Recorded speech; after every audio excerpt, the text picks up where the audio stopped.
Novus, the new voice. Vox Novus, the new dimension.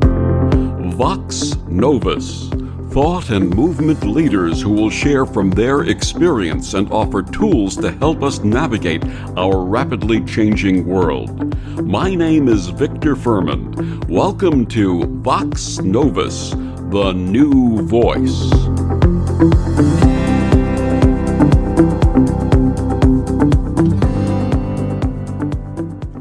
Are dreams the maps that can guide us to solve our challenges and provide us with messages?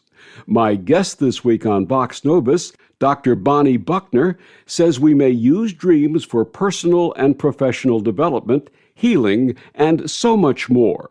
Bonnie is the founder and CEO of the International Institute for Dreaming and Imagery, where she teaches people how to use these for personal growth, problem solving, and enhanced creativity. She has used dream work as the basis for her work as an executive and creative coach for more than 20 years. In addition, she continues to serve as an executive coach and senior fellow at George Washington University Center for Excellence in Public Leadership and co-faculty director of their ECO Leadership Coaching Certification Program. Her website is institutefordreamingandimagery.com, and she joins me this week to share her book, The Secret Mind: Unlock the Power of Dreams to Transform Your Life. Please join me in welcoming to Vox Novus Dr. Bonnie Buckner. Welcome, Bonnie. Hi, Victor. Thank you so much for having me. And thank you so much for sharing your wonderful wisdom about dreams, because I'm sure a lot of people have questions about the dreams they've been having lately. So, Bonnie, please share with us your path and how your work with dreams unfolded. Well, my work with dreams began way back. When I was a child, I had many nightmares, like night after night after night. And one day I was sitting out on our front porch and I was thinking about having all these nightmares. And I was thinking, maybe I can just never go to sleep. And I was just going through in my mind all these different scenarios of how not to have nightmares. And it suddenly hit me, oh, this is why I'm here. I need to figure out how to overcome my nightmares and teach others to do the same. And that, sort of kind of hung out in the back of my mind for a really long time. I grew up, I majored in film in my bachelor degree, but it was always just kind of there until the moment when it surfaced again. And how have you used dreams as the basis for your work as an executive and creative coach? So dreaming is a way for us to look inside. There's this weird sort of phenomenon we all have, which is we do know what's right for us deep inside of ourselves, but we start to double guess ourselves and we listen to other people's opinions and we end up going very far away from that.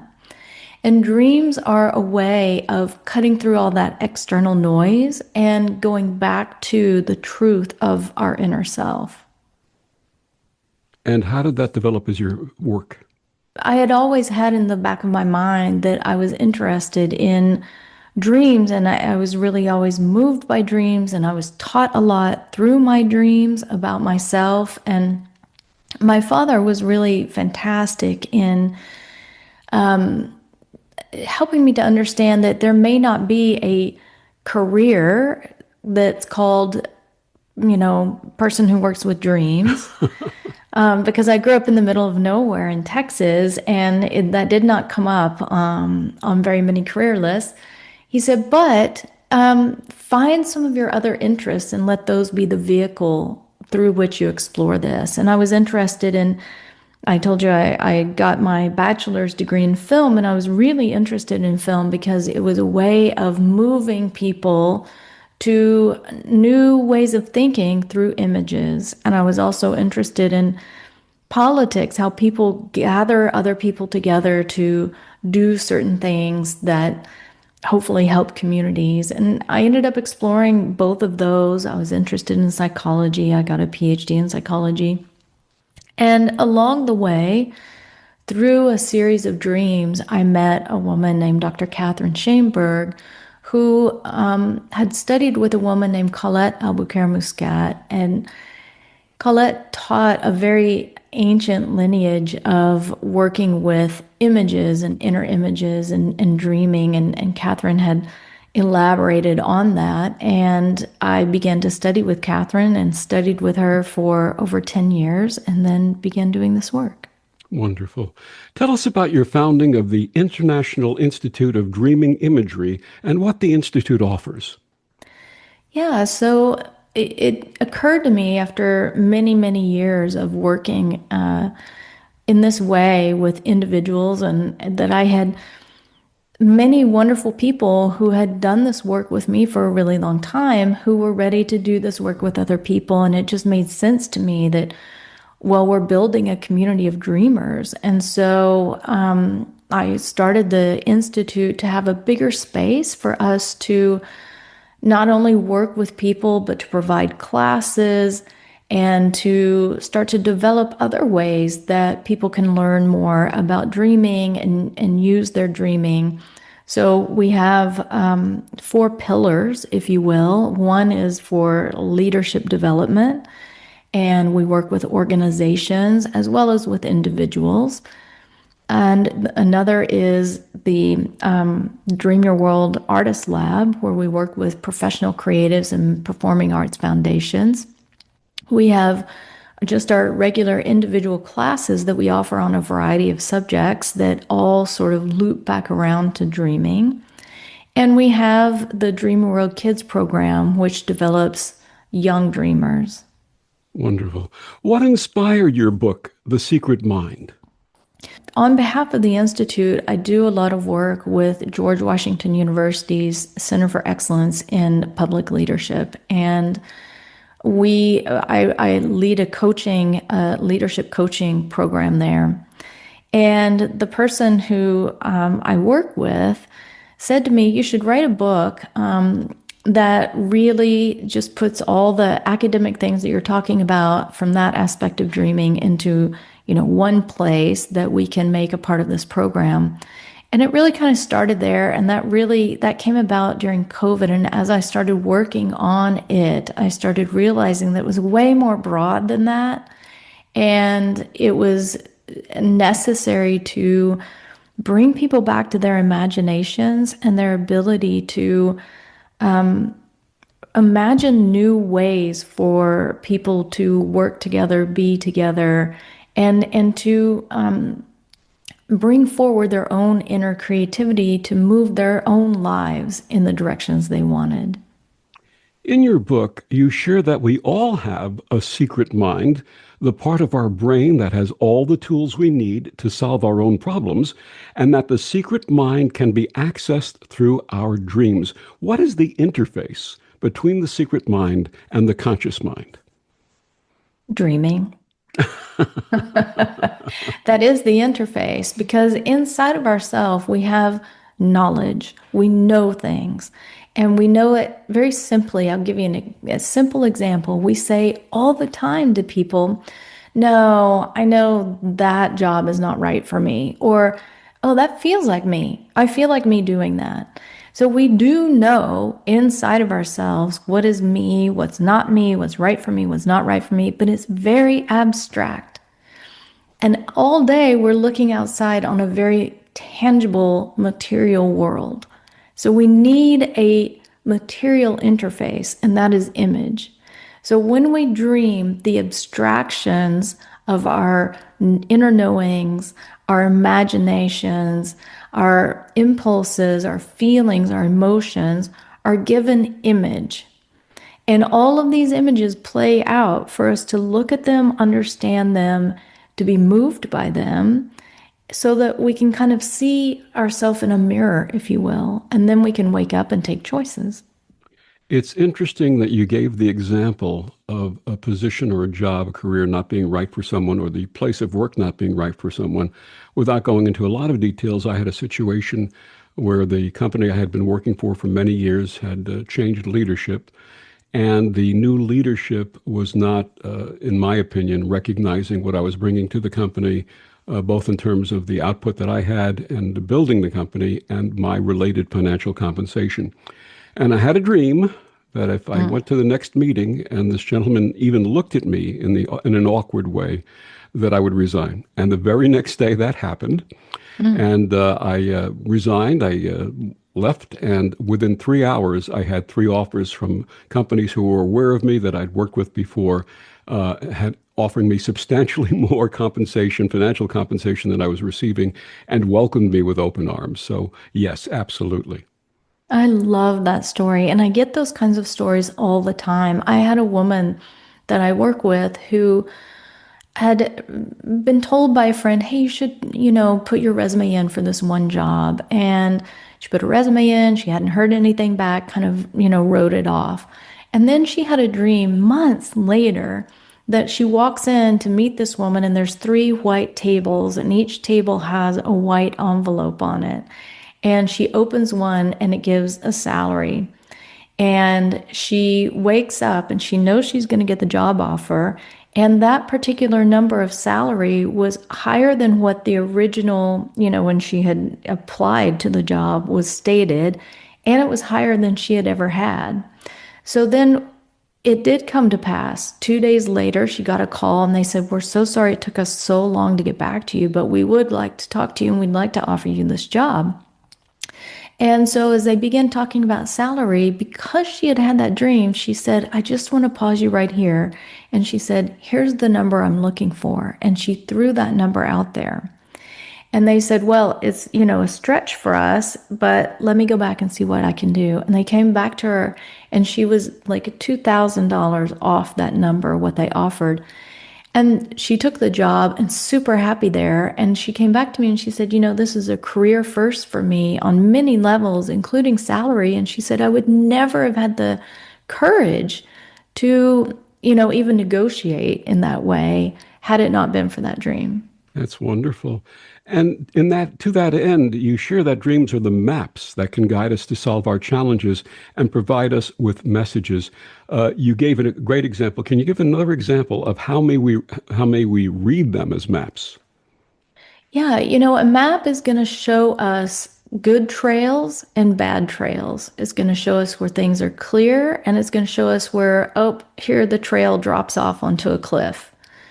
Dreams are the same thing. And when we're talking about that map, both of these things are really important to know. It's important to know where something's dropping off on a cliff, and it's really important to know where the way is clear. So in the same way, for example, people talk to me a lot about nightmares. Nightmares are showing us that if you go this way, you're going to drop off a cliff. That is so counter to what most people think. Nightmares can be friendly messengers because it's showing us, look, you're dealing with fear or anger. Most nightmares are those two primary emotions. And if you recognize it, if you wake up to it literally, then you have an opportunity to rein that in, to examine what's happening and shift it. And can you give us some other examples of messages that have come through from your clients on dreams? Yeah, I say in the book, The Secret Mind, something that sort of falls in line with what you had mentioned and what we were talking about a minute ago. A woman who had this dream that she sees a horse and carriage coming towards her. She's standing by the River Seine in Paris, and she sees an old horse and carriage coming towards her. And then she looks off in the river and sees a bright red motorboat speeding away. That's the dream. So she wakes up from that dream and she knows deep inside, I can't wait any longer to do what I've wanted to do more than anything, which happened to be writing in the arts. She quit her job that day, and within a month, she had a job covering the arts for a very big magazine in Paris. So she was writing and doing the arts. And so what fascinated me about this discussion was that she had known, she said, I couldn't wait any longer to do what I really wanted to do. So she knew what she really wanted to do. So the message of this dream, it somehow clicked her into the fact of, do I want to do something old fashioned that I've been doing for a really long time that's really slow, really heavy? Or do I want to do something new and zippy with a lot of energy and passion in it? So sometimes we talk about dreams and people say, oh, it's a big message from beyond. Sometimes the greatest messages are the messages from inside of us that has somehow eluded beyond our own grasp in our waking time. And then we're shown something and it finally clicks for us. Absolutely. You had mentioned about being inspired, and I have been inspired throughout my life to bring through poetry since I was a child. In 2020, my mother was getting ready to transition. I was at her bedside holding her hand. And as she took her last breaths, I started seeing this vision of circles and rings, circles and rings. And that night I went home and I went to sleep, and I woke up the next morning, and this poem came through me called Circles and Rings. May I share it with you? Yeah, please. The path of great beauty in so many things, from atoms to galaxies, circles and rings. Natural wisdom that dwells there within, from naught to 360, that magical spin. We circle each other in gravity's dance, as Gaia circles soul, the solar romance, as Luna circles us in life-giving motion, drawing the tides and inner emotion. And the age of the oak is found in its rings, as in woman and man and all living things. And when the rings stop and life comes to an end, we'll all circle back and dance once again. That is so beautiful. Thank you. Yeah. I feel really grateful also that my mother inspired that message through me and that it came through in that dream. And then I've been able to share it with others, and especially those who are grieving. I think they take a lot from that. So thank you. Yeah. For those who have issues remembering their dreams, what would you suggest? Well, I was just about to move to that because here's my question for you. That poem came through you. How did you capture it? I immediately turned to the journal that I keep at my bedside, and I wrote it down. Exactly. Yeah. That's the key. People say, I want to, capture my dream, but then they don't have a paper and pen next to their bed. It's kind of like going out in the outfield to play baseball and not having a mitt. So if we want to remember our dreams, we have to have the intention of doing that and put a journal by our bed and a pen. And we can, prompt ourselves even more by putting at the top the date and tonight I will have a clear dream and remember.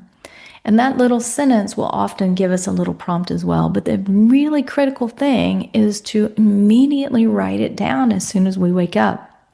Because if we get up, we go to the bathroom, we start making coffee, things like this, it's gone because we've shifted into a different part of our mental processing and we're focused on something else.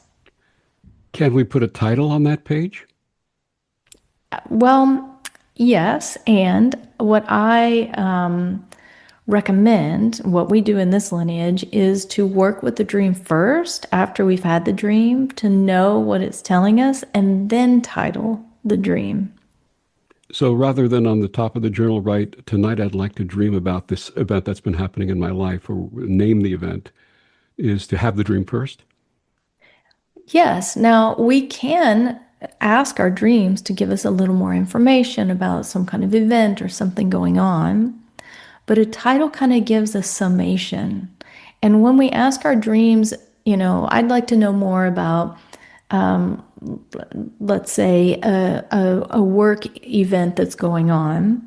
We may have in our mind a certain idea about that work event, like, oh my gosh, we're about to be bought out, or some kind of fear-based thing, or some other kind of thing. But our dreams are always going to show us something true. It's going to cut through all that outside noise, as I said. And so we have to be open to receiving whatever the dream wants to bring back to us, which is going to be very frequently a much broader understanding of something and our role in it. So leave the topic open-ended. I recommend it. We already narrow our lives so much with expectation and assumption. We have an opportunity with dreaming to really open ourselves out. And the more open we can be also in receiving these messages, the more we're able to grow. Are there things that inhibit our ability to remember our dreams? Oh, yes, technology is number one. I know nobody likes to hear that, but grabbing our phone first thing in the morning is really, it just shoots us completely out of being able to be present to our dreaming. And going to bed, before we go to bed and scrolling, it just, it puts certain thoughts and emotions and it stirs the pot, let's say. And it's a very different kind of sleep experience than being quiet. And I have a friend who's a traditional Chinese medicine acupuncturist, and she says we have to sun down just like the sun. And we need that kind of quiet sundowning time, instead of just running as fast as we can and then dropping into bed and hoping that we fall asleep. And do you recommend a technique for getting that process accomplished? Well, I do call it in the book a technology buffer to just begin, because for some people it's very, very difficult to set the phone aside. So I don't even bring my phone into my room to go to sleep. There's no TV in there, no computers. Just leave it at the door and have, if at the beginning it's 5 minutes, 10 minutes before you go to bed and 5 and 10 minutes after you wake up, that's a great start. Just start there to clear the palate, if you will, and have a more quiet time going into sleep and coming out of sleep to really allow the body to calm and still and begin to focus and turn the attention to what you want to have in your dreaming time. Any breathing techniques? No, in this particular lineage, we allow our breathing to return to its normal rhythm. So when we do that, when we breathe at our normal rhythm, things that have fallen out of place tend to fall back into place. So we don't do any controlled breathing. We just allow it to return to its normal rhythm. Wonderful. My guest, Dr. Bonnie Buckner, her book, The Secret Mind, Unlock the Power of Your Dreams to Transform Your Life. Bonnie, please share with our listeners where they can get your book and find out more about you. So anybody can come to the Institute's website, and it's institutefordreamingandimagery.com. We're also on Instagram. That's Dream with IIDI. You can find me at bonniebuckner.com, or also on Instagram, bonniebuckner.com. Just spell out the DOT, and the book is available on Amazon. And we'll be back with more of Bonnie and The Secret Mind after these words on the Om Times Radio Network. The best of the holistic, spiritual, and conscious world. Om Times Radio. IOM FM. Om Times Magazine is one of the leading online content providers of positivity, wellness, and personal empowerment. A philanthropic organization, their net proceeds are funneled to support worldwide charity initiatives via Humanity Healing International. Through their commitment to creating community and providing conscious content, they aspire to uplift humanity on a global scale. Om Times, co-creating a more conscious lifestyle. We asked parents to share their journey of adopting teens. They changed who I am because I can't see life without them in it. Visit adoptuskids.org to learn more. Brought to you by Adopt US Kids, the U.S. Department of Health and Human Services, and the Ad Council. Hey, Dad, your prescription will be ready in just a minute. Hey, Dad, your laundry will be ready in just a minute. Dad, your lunch will be ready in just a minute. Hey, honey, why don't you take a minute? When you help care for a loved one, you give them as much time as you can. But it's just as important to take time for yourself. AARP can help. Find free care guides to support you and your loved one at aarp.org/caregiving. That's aarp.org/caregiving. Brought to you by AARP and the Ad Council. Hi, this is Bill Maher. I can find humor in almost anything, but one thing I never laugh about is cruelty to animals. If you don't get the joke either, write People for the Ethical Treatment of Animals, 501 Front Street, Norfolk, Virginia, 23510. Back on Vox Novus, my guest this week is Dr. Bonnie Buckner. We're talking about her book, The Secret Mind, Unlock the Power of Your Dreams to Transform Your Life. Bonnie, What is the waking dream method and how is it used? So to get to that, there are more than one kind of dream. And we know this because there's more than one kind of regular everyday experience. And our dreaming follows our regular everyday experiences. And we have some regular experiences where things feel unresolved. We had a little conflict with someone at work, or we didn't click with something with our partner. So when we have dreams that are nightmares or repetitive nightmares, busy dreams or clear dreams, these are unresolved dreams. They're asking us to go in and fix something in the same way that we would want to go back to our partner and fix whatever's going on there or fix the conflict at work. And so for those dreams, there will be a necessity. The necessity is the thing to put the finger on, and I'll give an example of that in a nightmare. If I'm in a nightmare that I'm in the passenger seat of a car, there's no driver, and the car is careening out of control, the necessity is to stop the car. What I need to do in order to stop it is to get behind the driver, get in the driver's seat and push on the brake. So the waking dream technique is to work with a dream, to go back in and to do that thing that is needed that will transform an unresolved dream to a resolved dream. Now, you mentioned 7 different kinds of dreams in the book, and the first 2 are nightmares. One are nightmares, and the second is unresolved nightmares. Tell us a little bit about those. So it's nightmares and repetitive nightmares. I'm sorry, repetitive nightmares. Yes. That's okay. So a nightmare, we've been talking about a little bit, which is sort of our, first responder. It's letting us know that there's an emotional entanglement and we need to pay attention to it and deal with it. Now, if we don't pay attention to it and deal with it, then it very often will repeat. And this repetition is us like moving up to a certain point and then getting stuck like a needle on a record. We might want to shift something, but we kind of keep coming up until we knock our head against that wall that's inside of us that we haven't surmounted yet. And it starts back over again, repeat. So a repetitive nightmare is really trying to get us to pay attention, to intercede and make a shift. We also have repetitive nightmares in daytime. We call those patterns. And people say to me all the time, I have a pattern of getting passed over by a promotion, or I have a pattern of dating already married men. These patterns are that sort of repetitive nightmare. And the value of a pattern like that is it's showing us really in a very loud signpost kind of way, this needs to be fixed. It's stuck.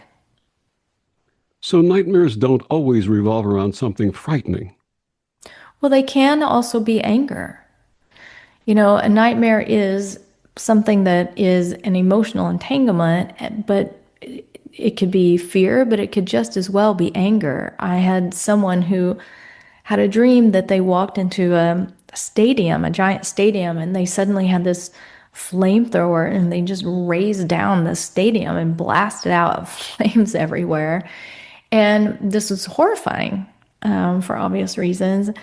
And as we worked with that dream, it became apparent, I'm dealing with a lot of different things in my life, and I didn't realize how much I was blasting out that anger, the flamethrower, to all the people around me. This person thought they had covered it over, but the dream was showing something else. So we talked about nightmares and repetitive nightmares. What are the other different kinds of dreams? So if we still aren't dealing with the repetitive nightmare, then we start to pile things on and we really sort of settle into pattern, and that can be a busy dream, or a busy dream can be full of, different sort of various anxieties and overwhelms. There's also a clear dream, and a clear dream is showing us where we're blocked and how to get over the block, and also latent potentials that we have, things that all of us have, these different potentials inside of ourselves that we kind of put into dormancy from time to time. And a clear dream is helping us to see, okay, you have a block, but you also have these potentials, and it's these potentials that can help you overcome the block. You just have to take them out of hibernation and put them into action. And what about light dreams? Yeah, so the dreams we've talked about so far are unresolved, but light dreams and great dreams and dreams of union, those are resolved dreams. And we also have corresponding regular waking time experiences like this, times when we fall in love and we have this major expansive experience inside of ourselves, and that might translate into a great dream or a dream of light or union. When we have a very spiritual experience and we have maybe some kind of inner insight or revelation. These are some of the resolved dreams that we have. Give us another example of how an unresolved dream may be resolved. Well, we have to look at ourselves as being full of energy and being composed of energy, and energy wants to move. And very early in our lives, we learn how to hold ourselves back. So we may want to run up to the blackboard in class because we're so excited about something that is being taught and we want to give the answer, but all these different social things are taught to us. We have to sit, we have to wait, we have to raise our hand. All these subtle little things, which are needed on the one hand, on the other hand, they can also keep us from really expressing our true self. And in those moments, there's something that starts to stagnate of our inner energies. So for example, if I am staying in a job, you sort of gave an example to this earlier. If I'm staying in a job where I'm not fully exercising what I could contribute to that work, but I'm just not, maybe in this instance, I'm not courageous enough at that moment to speak out in the way that you did. I might have a dream that shows me sort of hitting a wall or sitting in a shadow or whatever my inner imagery might show me, where I'm holding some of that energy of mine back when I could, in fact, be speaking up and saying, I can contribute a lot more instead. You had shared, when I shared my dream, you had shared a dream also about a woman who had 3 choices of a salary in white envelopes and chose, elected for the one that was the highest, and ultimately got to very close to where that was. Is there a way that dreams show us or lead us to synchronicity? Oh, absolutely. And we're very connected to everything around us because everything is connected. Everything is connected. Everything is about relationship, and everything is in relationship. So we do have moments when we're sort of relaxed and these sort of bits of information come to us. And then we have other moments where we're sort of checked out and we're not really paying attention as much. And one of the things that happens when people start to really work on their dreams is they become awake and they really begin to pay attention to their inner life as well as their outer life.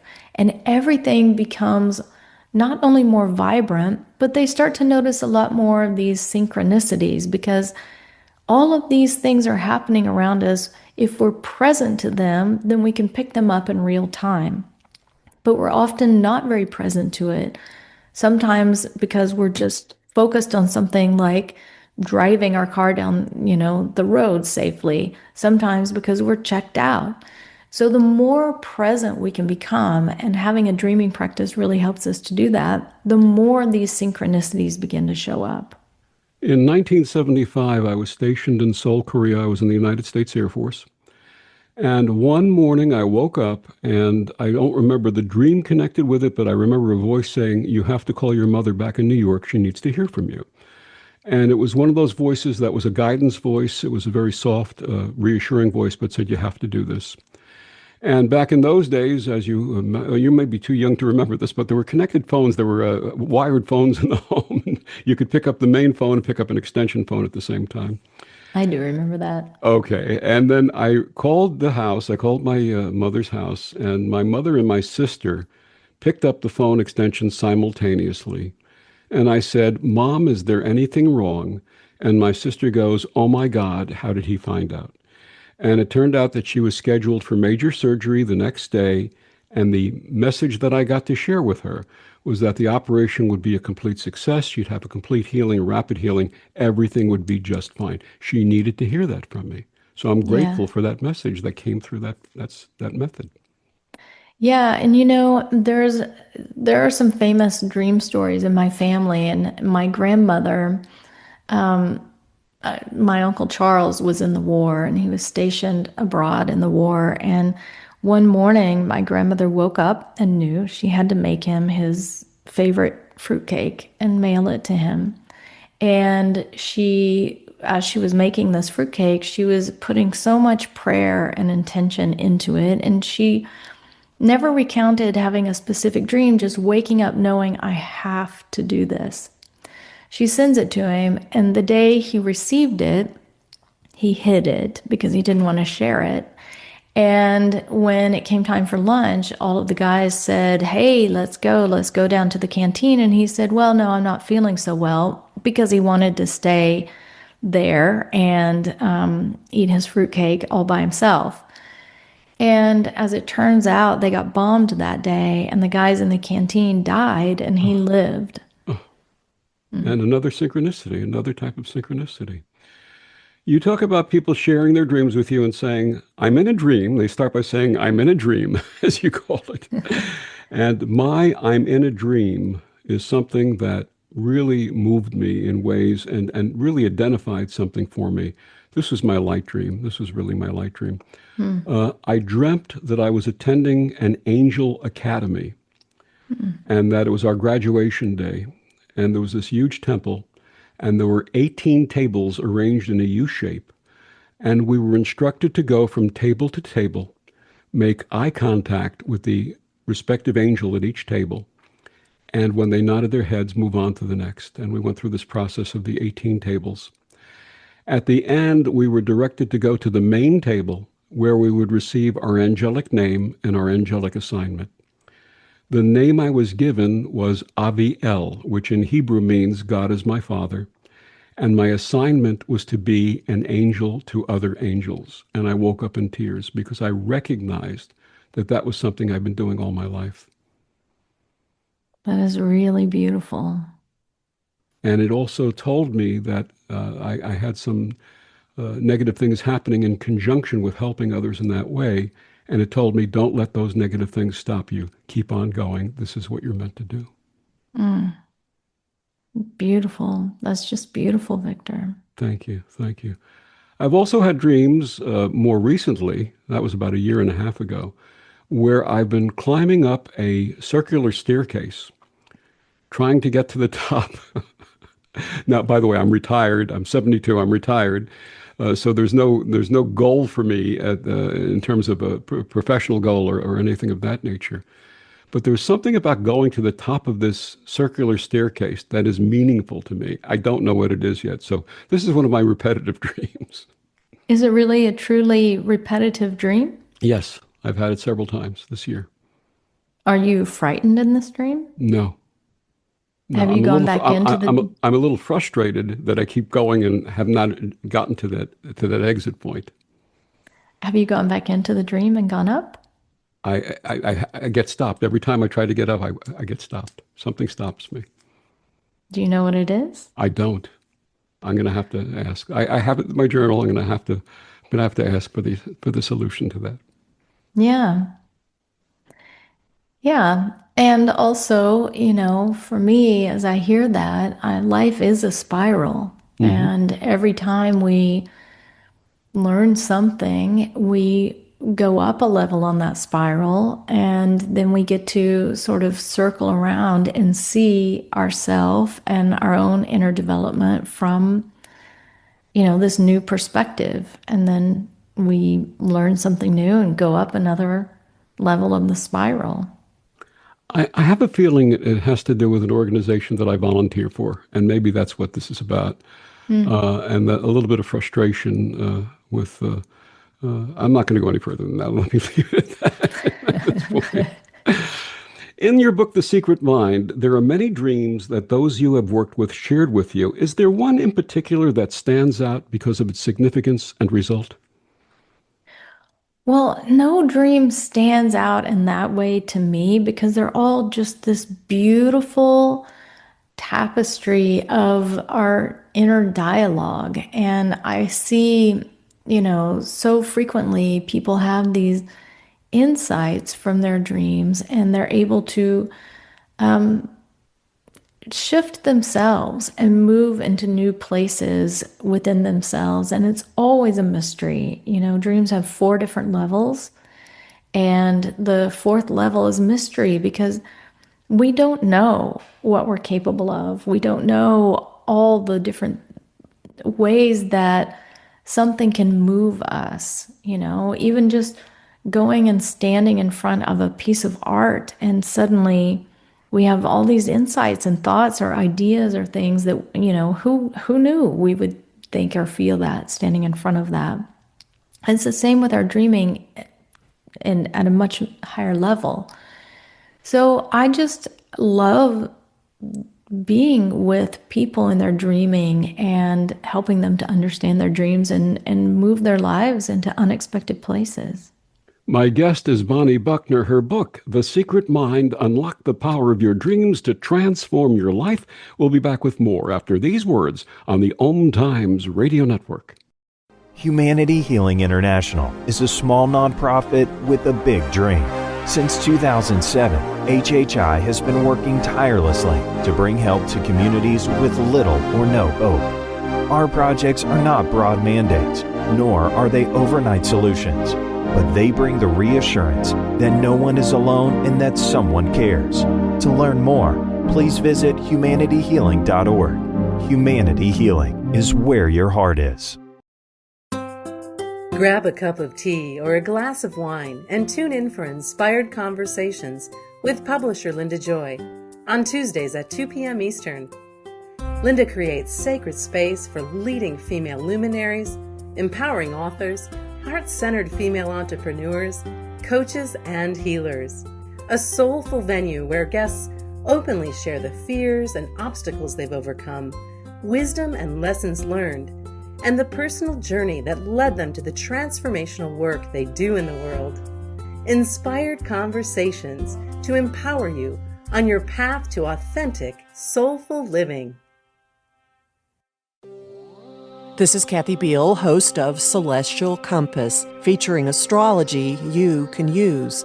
Celestial Compass points you to what's going on in the sky and what you can do with it down here on Earth.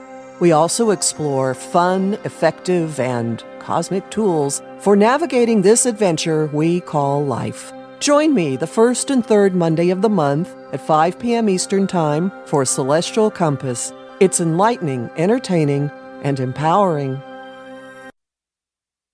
As veterans, we're no strangers to helping others. That's what we were taught, service before self. But we do have one question for the veterans listening. When was the last time you reached out for help? If you or someone you know needs resources, whether it's for stress, finances, employment, or mental health, don't wait. Reach out. Find more information at va.gov/reach. That's va.gov/reach. Brought to you by the United States Department of Veterans Affairs and the Ad Council. So I'm a cat, and I just moved in with this new human, and she's got this little toy she's always playing with, all day long. Tap, tap, tap, tap, bloop, bloop. She can't put it down. There it is. Oh, and get this. She even talks to it. Last week, she asked it for Chinese, and guess what? Egg rolls showed up. Like magic. Humans have cool toys. A person is the best thing to happen to a shelter pet. Be that person. Adopt. Brought to you by the Ad Council and the ShelterPetProject.org. Back on Vox Novus, my guest this week, Dr. Bonnie Buckner, her book, The Secret Mind, Unlock the Power of Your Dreams to Transform Your Life. Bonnie, we had shared some stories about people using their dreams for personal and professional development. Do you have another one that you can give as an example? Yeah, I heard this one on a podcast, actually. A guy, the host was telling me that he had this new sort of business idea and he had kind of started getting it off and running. And then he had this dream that he was standing over this city and this huge, huge white jet was flying over. And just as it got over his head, it did a U-turn and went back and crashed into the city. And as we were talking about that, it became clear, and he said it was also eventually became clear in his own life that he had just started to get this business moving. It had just, and listen for the pun, taken off. When he felt like he needed to maybe pull back, he was having second thoughts, he was rethinking it. So all of that energy I talked about earlier, when we start moving in a direction that's right for us, and we know that in this case, this was right for him because it was this huge jet. And it talks about all that potential and that energy there. It turned back and then it crashed. So when we stifle our energy from moving forward in that way, then it comes back down. You need energy to take something, to get something to take off. And nowadays he has this business and it is very successful. And he recognized from that dream, oh, wait, I need to keep moving my business forward. Is there healing power in dreams? And if so, how may we access this? There is healing power in our dreams very clearly because our dreams come from our bodies. And I'll give you an example of a dream that I had some years ago.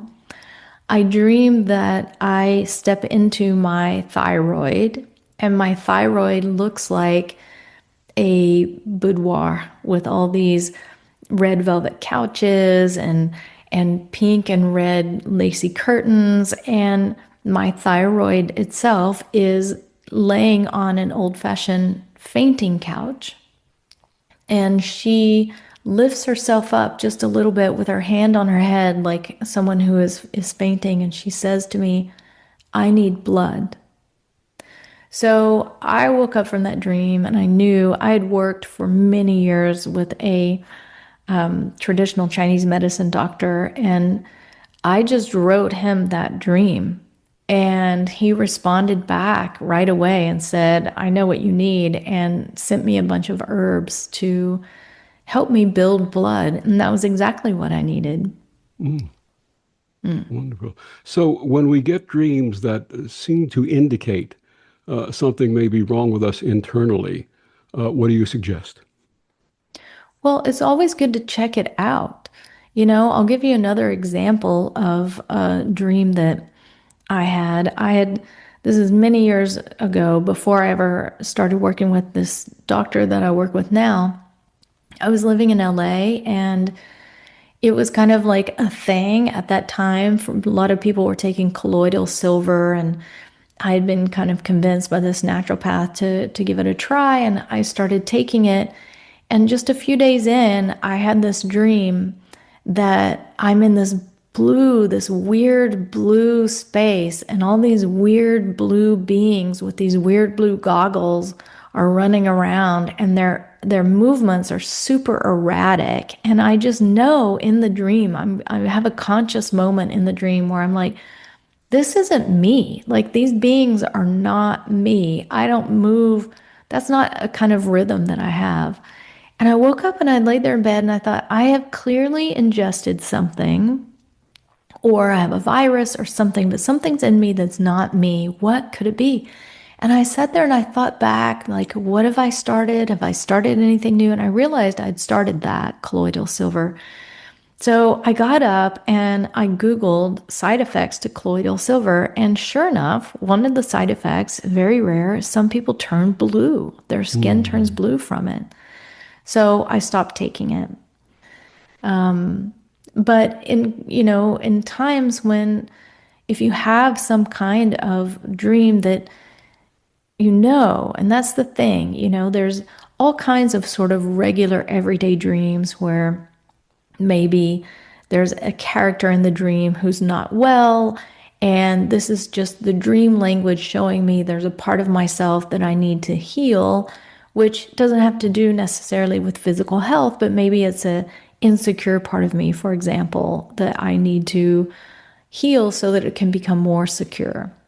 But when we have a dream that, like in this weird blue dream that I had, I knew, my inner knowing knew something was weird. And the same with the thyroid dream, my inner knowing, I woke up and I knew I have to tell my doctor. So, I have a lot of faith in every person's own ability to know there are certain dreams that are just different from other dreams. And if it sparks that inner knowing, check it out. Which actually leads me to my next point. I had shared the story about waking up and knowing that I had to call my mother back in New York back in 1975. You had shared the story about the fruitcake. What is the connection between intuition and dreams? I think of them as the same thing. Intuition happens to us when we're awake, and a premonitory dream happens to us when we're asleep. And I will just say this, my little premonitory caveat. It's really great how you handled the dream with your mother, just calling and saying, is anything wrong? Leaving it very open-ended. Even I would suggest to people just call and say, are you okay? Is everything okay? And the reason we want to leave it open-ended is because even if it's totally premonitory, it's still coming through us as that sort of radio receiver. And we all have our own internal static, particularly when it's around a loved one. We may not want to hear a bad message. We may not want a certain thing to be known to us, or we may really want one. For example, I work with a lot of women who are starting families, and it happens very frequently that I know before they know that they're pregnant because of a dream.